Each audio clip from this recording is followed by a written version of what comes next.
मुंबई शहर, आप जानते हैं, सपनों का शहर कहते हैं इसे। रोज लाखों लोग उम्मीदें लेकर आते हैं, लेकिन कभी-कभी यहीं इसी चमक के पीछे कुछ ऐसी कहानियां छिपी होती हैं जो जो दिल दहला देती हैं।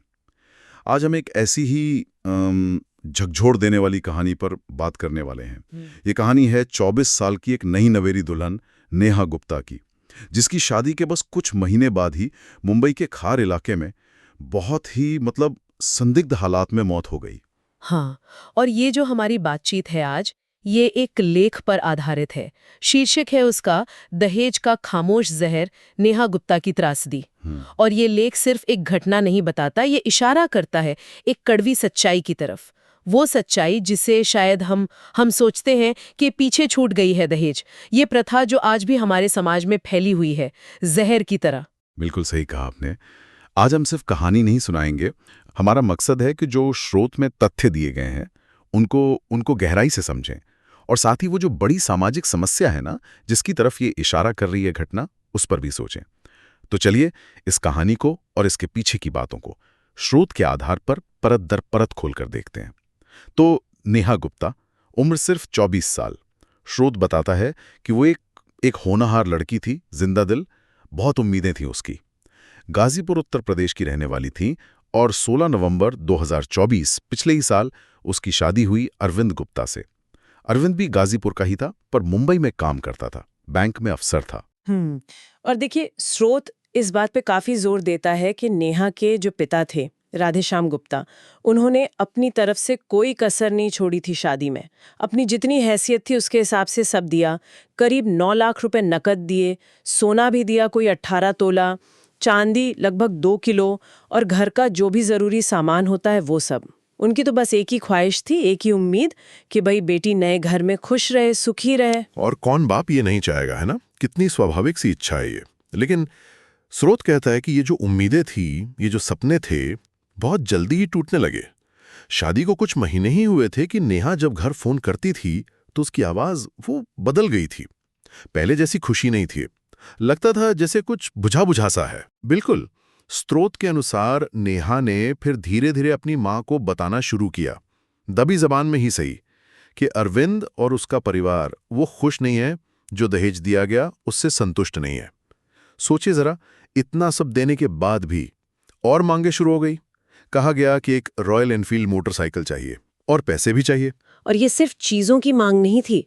स्रोत इशारा करता है कि ये एक तरह से धीरे धीरे नेहा की जिंदगी पर कब्जा करने की कोशिश थी, उसकी आजादी छीनने की। और ये सिर्फ पैसों या सामान की मांग तक ही नहीं रुका शायद।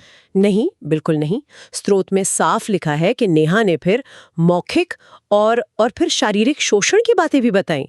मतलब गाली गलौज, मारपीट, उसे दिमागी तौर पर बहुत परेशान किया जाता था।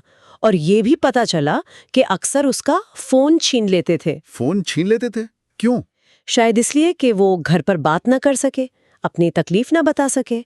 ये भी एक तरीका था उसे कंट्रोल करने का, उसे अलग थलग करने का। ये तो बहुत ही। हाँ, और ये कंट्रोल, ये क्रूरता कितनी बढ़ गई थी, इसका अंदाजा एक और बहुत परेशान करने वाली बात से लगता है जो स्रोत में है। नेहा ने एक बार फोन पर अपनी माँ से कहा, माँ यहाँ ना खाना खाने के बाद मुझे कुछ अजीब सा लगता है, तबीयत ठीक नहीं लगती। अजीब सा लगता है? इसका क्या मतलब हुआ? स्रोत कुछ बताता है इस बारे में? स्रोत बताता है कि नेहा के घर वालों का ये सीधा आरोप है कि नेहा को शक होने लगा था। उसे डर था कि कहीं उसे खाने में चुपके से कुछ मिलाकर तो नहीं दिया जा रहा, कोई ऐसी चीज जो उसे धीरे धीरे बीमार कर रही हो, एक तरह का धीमा जहर। धीमा जहर? ये तो यकीन करना मुश्किल है। हाँ, आरोप बहुत गंभीर है, अविश्वसनीय सा लगता है। लेकिन स्रोत के मुताबिक नेहा ने ये डर अपनी माँ से कई बार कहा था, और अगर ये सच है तो ये दिखाता है कि नेहा किस हद की क्रूरता झेल रही थी। ये तो सोचकर ही डर लगता है, अपने ही घर में खाने में। और बात यहीं खत्म नहीं होती। स्रोत में एक और बेहद गंभीर आरोप का जिक्र है कि नेहा पर दबाव डाला गया कि वो गर्भपात करा ले, उसकी मर्जी के खिलाफ, और शायद करा भी दिया गया। क्या?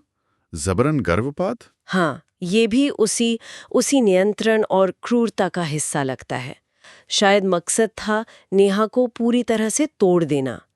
ये सारे आरोप अगर एक साथ देखें तो एक बहुत ही भयानक तस्वीर सामने आती है, जैसा स्रोत बता रहा है। और इसी सब के बीच नेहा की सेहत वो लगातार गिर रही थी। स्रोत कहता है वो अक्सर बीमार रहती थी। चक्कर आना, कमजोरी महसूस होना, ये सब आम हो गया था। वो शारीरिक और शायद मानसिक तौर पर भी बहुत टूट रही थी। और जैसा आपने कहा, वो शक, जहर वाला शक उसके मन में गहरा बैठ गया था। और यहाँ एक सवाल भी उठता है, शायद स्रोत सीधे नहीं कहता पर हालात इशारा करते हैं कि इतनी शिकायतें थीं, इतना डर था, तो फिर नेहा उस शादी में क्यों टिकी रही? हाँ, ये सवाल तो है। शायद उसे उम्मीद थी कि सब ठीक हो जाएगा, पति बदल जाएगा, या शायद, और ये ज्यादा मुमकिन लगता है, वो सामाजिक दबाव, लोग क्या कहेंगे, शादी टूट गई तो क्या होगा, ये डर, इस डर ने शायद उसे चुप रहने पर, सहते रहने पर मजबूर कर दिया हो। हमारे समाज में अक्सर यही होता है ना? लड़कियों को यही सिखाया जाता है। हाँ, ये सामाजिक दबाव ये वाकई कई बार बहुत भारी पड़ता है, लेकिन हालात सुधरे नहीं, बल्कि और बिगड़ते चले गए। स्रोत बताता है कि 16 अक्टूबर की रात को नेहा की तबीयत अचानक बहुत ज्यादा खराब हो गई। उसे खार के एक लोकल अस्पताल ले जाया गया। हाँ, वहाँ कुछ देर इलाज चला, शुरुआती ट्रीटमेंट हुआ, लेकिन फिर उसे दूसरे अस्पताल रेफर कर दिया गया, शायद जहाँ बेहतर सुविधाएं हों। वहां भी कुछ घंटे इलाज चला, पर फिर, और ये बात थोड़ी हैरान करती है, सुबह के करीब 4:30 बजे उसे अस्पताल से छुट्टी मिल गई। छुट्टी मिल गई?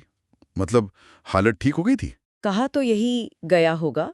स्रोत यही बताता है कि उसे डिस्चार्ज कर दिया गया।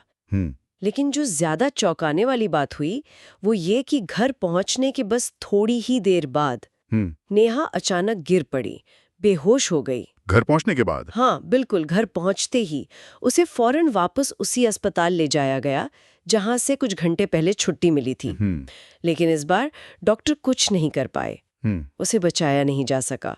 नेहा की मौत हो चुकी थी। अस्पताल ने भी इस मामले को फिर संदिग्ध मौत यानी सस्पिशियस डेथ के तौर पे दर्ज किया। ये पूरी टाइमलाइन बहुत अजीब है। अस्पताल से छुट्टी और फिर घर आते ही मौत। बिल्कुल, ये कई सवाल खड़े करती है। क्या उसकी हालत का सही अंदाजा लगाया गया था? क्या उसे छुट्टी देना सही था? खैर, ये सब तो अब जांच का हिस्सा है। जैसे ये खबर नेहा के पिता राधेश्याम गुप्ता तक पहुंची, वो फौरन मुंबई आए और सीधे खार पुलिस स्टेशन पहुंचे। उन्होंने पूरी बात बताई, बेटी के साथ क्या हुआ, दहेज की मांग, वो प्रताड़ना और वो जहर वाला शक, सब कुछ। तो पुलिस ने क्या किया फिर? जांच कैसे आगे बढ़ी? स्रोत क्या कहता है?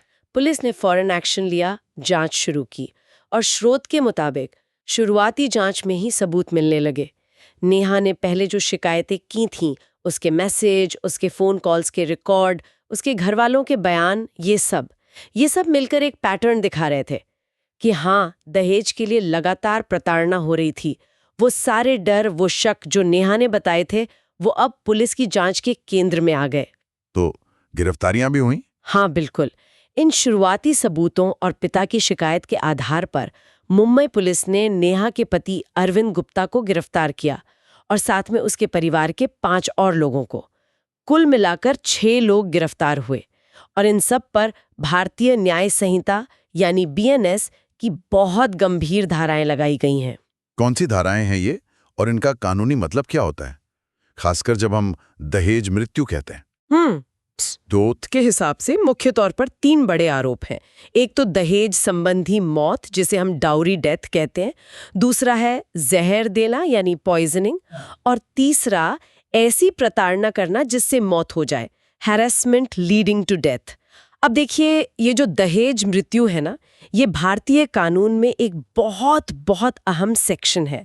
इसके मुताबिक अगर किसी औरत की शादी के 7 साल के अंदर, ध्यान दीजिएगा, 7 साल के अंदर अगर उसकी मौत अप्राकृतिक हालात में होती है, मतलब नेचुरल डेथ नहीं है, संदिग्ध है, और ये साबित हो जाता है कि मौत से ठीक पहले उसे दहेज के लिए यानी किसी भी तरह की प्रॉपर्टी या कीमती चीज की मांग के लिए उसके पति या ससुराल वालों ने तंग किया था, क्रूरता की थी, तो कानून ये मान लेता है कि ये दहेज मृत्यु है। बर्डन ऑफ प्रूफ फिर आरोपियों पर चला जाता है। 7 साल? और नेहा की शादी को तो मुझे याद है आपने बताया 1 साल भी नहीं हुआ था। एग्जैक्टली। यही बात इस केस को और संगीन बना देती है। जैसा स्रोत भी इशारा करता है, नेहा की मौत शादी के सिर्फ 11 महीने के अंदर हुई है, 1 साल से भी कम। कानून की नज़र में ये तथ्य बहुत मायने रखता है, ये दिखाता है कि जो कथित प्रताड़ना हुई वो कितनी ज्यादा और कितनी तेज थी। 7 साल तो ऊपरी सीमा है, पर इतने कम समय में मौत होना ये जांच एजेंसियों के लिए एक बहुत बड़ा रेड फ्लैग होता है। तो अब जांच में आगे क्या हो रहा है? पुलिस क्या ढूंढ रही है? अब देखिए, सबकी नजरें टिकी हैं फोरेंसिक रिपोर्ट्स पर और टॉक्सिकोलॉजी रिपोर्ट्स पर। स्रोत भी यही कहता है कि ये रिपोर्ट्स बहुत क्रूशियल होंगी। इन्हीं से पता चलेगा, कंफर्म होगा कि क्या नेहा के शरीर में किसी तरह का जहर था, जैसा कि उसके पिता और घरवाले लगातार कह रहे हैं कि उसे धीरे धीरे जहर दिया जा रहा था। अगर इन रिपोर्ट्स में जहर की पुष्टि हो जाती है तो ये केस बहुत ज्यादा मजबूत हो जाएगा। आरोपियों पर लगे इल्जाम और भी पुख्ता हो जाएंगे। एक पिता के लिए क्या गुजर रही होगी उन पर? स्रोत में उनके दर्द का कुछ जिक्र है? हाँ, स्रोत में राधेश्याम गुप्ता के कुछ शब्द हैं, वो सच में दिल चीर देते हैं। उन्होंने कहा है, मैंने अपनी बेटी की खुशी के लिए अपनी पूरी हैसियत लगा दी, सोना चांदी कैश सब दिया जो बन सका, लेकिन उनकी मांगें वो कभी खत्म ही नहीं हुई। वो और मांगते रहे, मेरी बेटी को तंग करते रहे, मारा पीटा, दिमागी तौर पर परेशान किया, और फिर वो कहते हैं आखिर में उन्होंने मेरी बेटी को जहर देकर मार डाला। वो नेहा के आखिरी फोन को याद करते हैं, जब उसने फिर कहा था कि तबीयत ठीक नहीं है, खाने से अजीब गंध आ रही है, और उसके बाद उसकी आवाज हमेशा के लिए बंद हो गई। ये एक पिता का दर्द है जो शायद कभी भरेगा नहीं। ये सुनना भी बहुत मुश्किल है। नेहा की कहानी ये सिर्फ एक अकेले इंसान की कहानी नहीं लग रही। बिल्कुल नहीं लगती। और स्रोत भी यही कहता है। नेहा की ये दुखद कहानी हमें उस कड़वी सच्चाई के सामने लाकर खड़ा करती है जिसे हम कई बार देखना नहीं चाहते। दहेज प्रथा, जिसे कागजों पर तो हमने दशकों पहले खत्म कर दिया, पर आज भी ये हमारे समाज में जड़ों में कितनी गहरी बैठी है। नेहा की मौत कोई अकेली घटना नहीं है। ये उन अनगिनत दहेज हत्याओं, उस प्रताड़ना के अंतहीन सिलसिले की एक और दुखद कड़ी है। और जो बात सबसे ज्यादा परेशान करती है वो ये कि ये सब मुंबई जैसे शहर में हुआ, जैसे हम मॉडर्न मानते हैं, प्रगतिशील मानते हैं। स्रोत इस पे कुछ कहता है? हाँ, स्रोत यही सवाल खड़ा करता है कि कैसे मुंबई जैसे महानगर में, जहाँ लोग पढ़े लिखे हैं, जहाँ जागरूकता है, आर्थिक मौके हैं, वहाँ भी दहेज जैसी बुराई इतने भयानक रूप में कैसे जिंदा रह सकती है। ये दिखाता है कि सिर्फ कानून बना देना काफी नहीं होता, जरूरत है मानसिकता बदलने की। अक्सर क्या होता है, वो लोग क्या कहेंगे वाला डर, समाज क्या सोचेगा, ये डर लड़कियों को, उनके परिवारों को चुपचाप जुल्म सहने पर मजबूर कर देता है। उन्हें लगता है शिकायत की, शादी तोड़ी तो बदनामी उनकी ही होगी। और ये चुप्पी ही तो है जो जुल्म करने वाले का हौसला बढ़ाती है। आपने बिल्कुल सही पॉइंट पकड़ा है। स्रोत भी आखिर में इसी चुप्पी को तोड़ने की बात करता है। ये समझना और समझाना होगा कि दहेज कोई रीति रिवाज नहीं है, ये एक अपराध है, एक सामाजिक कैंसर है। नेहा गुप्ता का मामला सिर्फ एक केस फाइल नहीं है, ये एक उजड़े हुए घर की कहानी है, एक बाप के आंसुओं की कहानी है, और उस समाज की कहानी है जो शायद अभी भी अपनी बेटियों को बचाने में कहीं ना कहीं नाकाम हो रहा है। तो इस पूरी बातचीत का सार क्या है? हमने नेहा की कहानी सुनी, उस पर लगे आरोपों को समझा, दहेज, प्रताड़ना, जहर देने का शक। हमने देखा कि परिवार न्याय के लिए लड़ रहा है, जांच चल रही है, रिपोर्ट्स आनी बाकी हैं।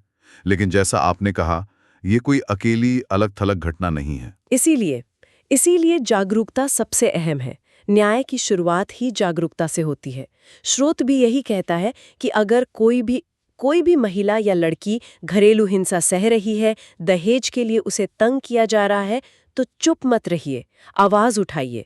पुलिस है मदद के लिए, बहुत सारे एनजीओज काम कर रहे हैं, महिला हेल्पलाइन है, जानकारी लीजिए, मदद मांगिए, क्योंकि चुप्पी सिर्फ जालिम को बचाती है, मजलूम को नहीं।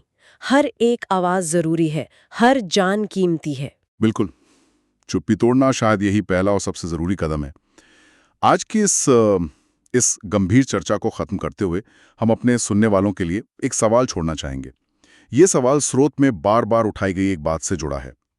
वो बात कि नेहा को लगातार ये शक था, ये डर था कि उसे खाने में कुछ मिलाकर धीरे धीरे जहर दिया जा रहा है। अब फॉरेंसिक रिपोर्ट में क्या आता है वो तो बाद में की बात है, लेकिन सिर्फ ये सोचिए कि किसी के मन में इस तरह का शक पैदा होना कि मेरे अपने घर में मेरे खाने में जहर हो सकता है, ये अपने आप में कितना डरावना है। ये किस हद के डर, किस गहरी लाचारी और अकेलेपन की तरफ इशारा करता है, वो भी एक पढ़े लिखे समाज में, एक बड़े शहर में, घर की चार दीवारी के अंदर। इस पर सोचिएगा जरूर।